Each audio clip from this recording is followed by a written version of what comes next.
Hi, welcome to AFTV. I've got Turkish with me. We've just lost 2-0 to Liverpool at the Emirates. Now, I'm just going to let you kind of speak and trying to break down kind of what's going on right now. I've heard people say it's crisis mode.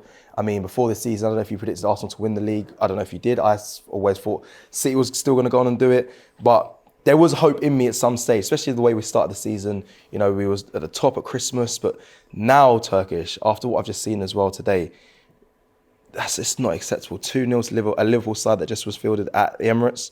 It's not good. Out of the FA Cup. The most unacceptable thing about this season is we haven't kicked on.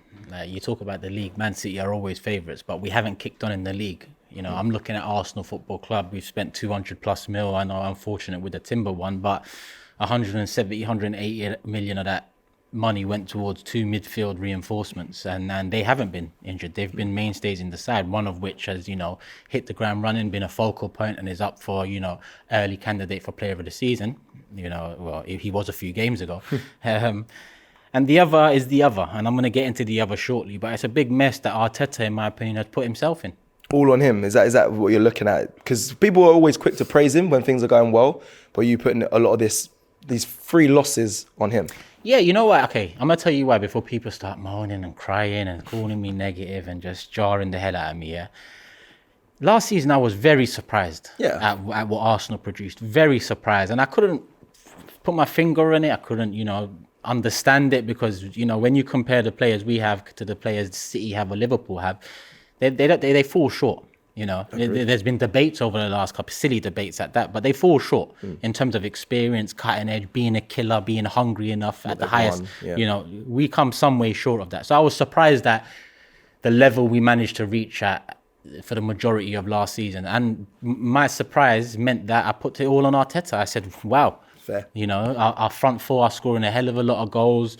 I thought we needed a gunman up top, but, you know, Jesus has come in and then the goals are starting to come from the wings. So, okay, if that's going to be it, I've seen that work before under Klopp, and I've seen it work before even under Pep at City with Sané and Sterling, even though they still had a gunman up top. So I thought to myself, all right, cool, this is Arteta's philosophy. You know, we've kicked on. Credit to him, man. Yeah. You know, credit to him because I didn't see him doing it, and we challenged. Got us back challenge. So I'm sorry. Equally, now that it's gone pear-shaped from what he's brought us and he's done and helped raise the bar, raise the standards, it has to go on him. Because yes, we can talk about individual players, and I've said this before. I'm kind of tired of saying that. This fan cam shouldn't be long because I haven't got nothing new to say that I didn't say after the last one, or the one before that, or the one after the win against Bournemouth, or the one after the wins earlier in the season. I had concerns.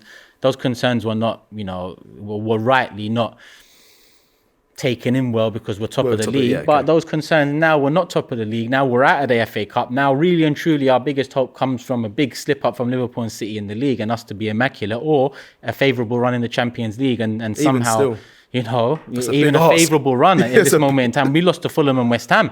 So Porto, let's get past them before I think about a favourable run. So I put it all on him because, Cecil, why? Why the need to alter this so much? Did you panic because of the last 8 games last season? Did that really get to you so much that you feel like we've got to be a bit more reserved with everything? And now that wasn't our problem today. We created an abundance of chances in that first half. We should have been 1-2 up, easy. But I'm going to slowly work my way there because so far this season has, you know, slowly progressed into what we see now. So early on it was the whole control thing. Let's control games, let's dominate, less chances conceded. You know, we got more opportunities to win if the opposition don't have opportunities to score. Fine, we're top of the league. It's all working well. Kai Havertz doesn't hit the ground running, but then he pops up goal against Brentford, wins us 3 points. A couple other goals since then, or 3 goals since then, maybe. And it looks good. It looks like this team has taken on the changes in the first 18, 19 games. And in the second half, we can all hope that they kick on. Right. The second half, we have not kicked on. The second half has exposed these concerns, you know, more than ever. Yeah. More than I thought they'd be exposed. Because let's look at the last few games. And not just the ones we've lost, even the ones we won against Wolves or Brighton. We're failing to convert chances. Yeah. Now, I think that the change in style means that the attack has to be more clinical than last season.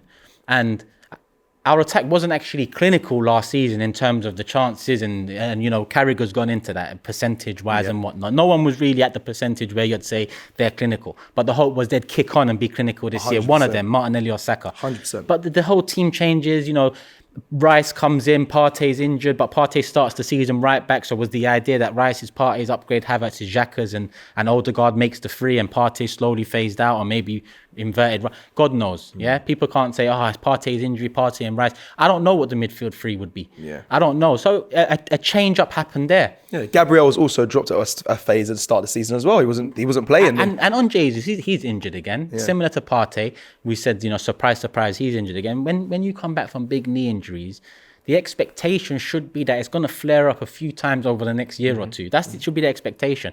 So even if you expected that, you left yourself with Eddie and Nketiah. Yeah. Jota comes on today, and it's not the first time Jota has come on and will come on moving forward and make a difference. Yeah, I've said Jota, their backup striker, or Nunes, their back, whichever one you see as their backup, better than Eddie. Alvarez at City, better than Eddie. So but I think Curtis rightly said last week on when he came on Fan Zone, they're all Arteta's players now. Whether it be signings, new contracts, renewals, and etc. They're all Arteta's players. We're falling short again. People might say this is an overreaction. We're out of the FA Cup. We're 5 points away from Liverpool, let alone Man City. I know they got a game in hand, but we assume they're going to be clear of us as well.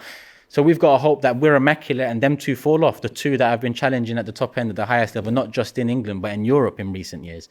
It's a stretch, and to get this young team, to push them, I don't think we can do it. In all honesty, I think the league's beyond us now, unless don't get it twisted. That can change, of course. But the likelihood of that changing right now, as we stand here, looking at how Arsenal are playing, looking at Liverpool are playing, and looking at how City are playing, I'm right in saying what I'm saying. Yeah, anyone that has hope and belief that we're going to win the league, it's based off delusion, hope, prayer, maybe God. Yeah, maybe God's spoken to them or something, and they know something we don't. But I can't see what someone's confidence now would be based on for the rest of the season. Yeah. We are in a transfer window, but we're we're tight on FFP. Yeah. So then it goes back full circle to Havertz. We're tight on FFP. You spend 65 M's on Kai Havertz. Dead. I said it last week. Dead. He will be one of our worst signings of all time. He will be. He will be. He is now for me, but he will be for everyone come the end. And people don't come and say, oh, you was the same with Xhaka. Xhaka's Arsenal career was not good enough, and it was nowhere near good enough. One good season, if you want to say two, say two. Yeah. But out of the 6-7 he was here, very shit. Very shit. So people shouldn't say and try to justify, concerns about Havertz by mentioning Xhaka. We didn't wait 4 years too long for a good season from him. I'm not waiting 4 years for Havertz. I don't think fans are going to wait for 4 years for Havertz anymore, because at least with Xhaka, it was under Wenger's last few years where there was a bit of hope. New manager Emery, new manager Arteta. So with Havertz, listen, a lot of people said make or break for Arteta, that signing. And at this moment, it's breaking him because he said in his own words, this guy is a midfield addition. He's starting up top for us now.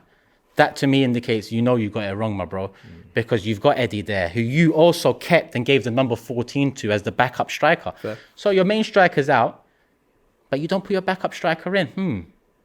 You put the midfielder in. The midfield addition goes up front.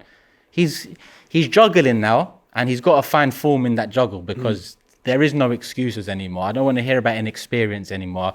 Even with the Kroenke thing, we spoke on the watch along. If he calls Kroenke and say, listen, I need a little injection, Kroenke might turn to him and say, what about Kai? What about the new contract for Reece? What about all? Yeah. And this is coming from me, one of the biggest critics of this ownership. Yeah. I can't look at them right now. I can't look at them. It's all on Arteta, in my opinion. Yeah. And if we want to talk about individual players, those individual players trail back to Mikel Arteta. So he's created problems for himself, and we're in a big problem now, in my opinion. We've got to hit the ground running when we come back from this winter break. And if we don't, then it's going to be peak. So it's crisis for you right now? Or is it where you're walking into crisis? Yeah, it's on the horizon for sure. Very close to it. Very close to it. If we fail to win a couple more games come February and we're 8 points off, 100%, and we're not far off that. We're one loss. That's it. That's what I'm going to say. I don't think we're turning around 5 points away. And 5 points, people will say it's a 2-game swing. Yeah, but it's a 2-game swing where Arsenal have to win 18 games and Liverpool, you expect to drop points into it. Yeah, Arsenal ain't winning all their games for the rest of the season. So, listen, I'm vexed, man. I love FA Cup, and we've gone at 2 seasons in a row. 2 seasons, and this one we should have buried our chances, and you know, maybe it's harsh on Arteta for me to say it's all on him, because it's another game where you look at the attackers, you look at maybe Reece in that first moment, you look at Kai, you look at Saka even, and you think, what the fuck was you doing in these certain situations? But overall, the team is not the same. Yeah. The team is not the same. So that is, for me, the biggest problem.